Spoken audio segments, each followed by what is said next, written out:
భగవద్గీత మహాభారతము యొక్క సమగ్ర సారాంశము. భక్తుడైన అర్జునునకు ఒనర్చిన ఉపదేశమే గీతా సారాంశము. భారత యుద్ధము జరుగరాదని సర్వ విధముల భగవానుడు ప్రయత్నించెను. కాని ఆ మహానుభావుని ప్రయత్నములు వ్యర్థములాయెను. అటు పిమ్మట శ్రీకృష్ణుడు పార్థునకు సారథియై నిలిచెను. యుద్ధరంగమున అర్జునుని కోరిక మేరకు రథమును నిలిపెను. అర్జునుడు ఉభయ సైన్యములలో గల తండ్రులను, గురువులను, మేనమామలను, సోదరులను, మనుమలను, మిత్రులను చూచి హృదయము ద్రవించి, స్వజనమును చంపుటకు ఇష్టపడక నాకు విజయము వలదు, రాజ్య సుఖము వలదు అని ధనుర్బాణములను క్రింద వైచె. దుఃఖితుడైన అర్జునుని చూచి శ్రీకృష్ణ పరమాత్మ, దుఃఖింప తగని వారిని గూర్చి దుఃఖించుట అనుచితము. ఆత్మానాత్మ వివేకులు అనిత్యములైన శరీరములను గూర్చిగాని, నిత్యములు శాశ్వతములు అయిన ఆత్మలను గూర్చిగాని దుఃఖింపరు. జీవునకు దేహమునందు బాల్యము, యవ్వనము, ముసలితనము ఎట్లో మరొక దేహమును పొందుటకూడా అట్లే. కనుకు ఈ విషయమున ధీరులు మోహము నొందరు.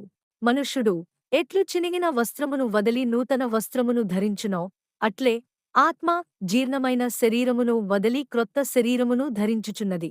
ఆత్మ నాశనములేనిది. ఆత్మను శస్త్రములు ఛేదింపజాలవు, అగ్ని దహింపజాలదు, నీరు తడుపజాలదు, వాయువు ఆర్పివేయను సమర్థము కాదు. ఆత్మ నాశనములేనిది. పుట్టినవానికి మరణము తప్పదు, మరణించినవానికి జన్మము తప్పదు. అనివార్యమగు ఈ విషయమును గూర్చి శోకింప తగదు. యుద్ధమున మరణించినచో వీరస్వర్గమును పొందెదవు, జయించినచో రాజ్యమును భోగింతువు. కావున అర్జునా, యుద్ధమును చేయ కృతనిశ్చుడవై లెమ్ము. కర్మలను ఆచరించుటేందే నీకు అధికారము కలదు కాని వాని ఫలితము పైన లేదు. నీవు కర్మ ఫలమునకు కారణము కారాదు. అట్లని కర్మలను చేయుట మానరాదు. దుఃఖములు కలిగినప్పుడు దిగులు చెందని వాడును, సుఖములు కలిగినప్పుడు స్పృహ కోల్పోని వాడును, రాగము, భయము, క్రోధము పోయినవాడును స్థితప్రజ్ఞుడని చెప్పబడును. విషయ వాంఛలను గూర్చి సదా మననము చేయువానికి వానియందనురాగ మధికమై అది కామముగా మారి చివరకు క్రోధమగును. క్రోధము వలన అవివేకము కలుగును. దీనివలన జ్ఞాపకశక్తి నశించి దాని ఫలితముగా మనుజుడు బుద్ధిని కోల్పోయి చివరకు అధోగతి చెందును.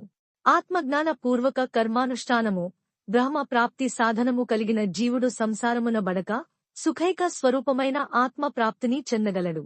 అర్జునా, ఈ లోకములో ఆత్మానాత్మ వివేకముగల సన్యాసులకు జ్ఞానయోగము చేతను, చిత్తశుద్ధిగల యోగీశ్వరులకు కర్మయోగము చేతను ముక్తి కలుగుచున్నదని సృష్టి ఆదియందు నాచే చెప్పబడియున్నది.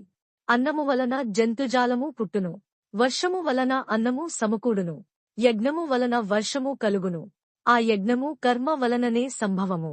పార్థ, నాచే నడుపబడు ఈ లోకము అను చక్రమును బట్టి ఎవడు అనుసరింపడోవాడు ఇంద్రియలోలుడై పాప జీవనుడగుచున్నాడు. అట్టివాడు వ్యర్థుడు.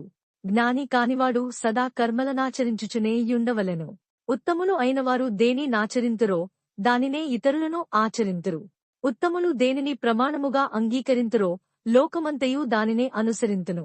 అర్జునా, నీవునచ్చు సమస్త కర్మలను నాయందు సమర్పించి జ్ఞానముచే నిష్కాముడవై అహంకారము లేనివాడవై సంతాపమును వదలి యుద్ధమును చేయుము. చక్కగా అనుష్ఠింపబడిన పరధర్మము కన్నా గుణము లేనిదైనను స్వధర్మమే మేలు. అట్టి ధర్మాచరణమున మరణము సంభవించినను మేలే. పరధర్మము భయంకరమైనది, ఆచరణకు అనుచితమైనది. పొగచేత అగ్ని, మురికిచేత అద్దము, మావిచేత శిశువు ఎట్లు కప్పబడునో అట్లే కామముచేత జ్ఞానము కప్పబడియున్నది. ఏ కాలమున ధర్మమునకు హాని కలుగునో అధర్మము వృద్ధి నొందునో ఆయా సమయములయందు శిష్టరక్షణ, దుష్టశిక్షణ, ధర్మ సంరక్షణముల కొరకు ప్రతి యుగమున అవతారమును దాల్చుచున్నాను. అనురాగము, భయము, క్రోధము వదిలి నాయందు మనస్సు లగ్నము చేసి ఆశ్రయించిన సత్పురుషులు జ్ఞానయోగము చేత పరిశుద్ధులై నా సాన్నిధ్యమును పొందిరి.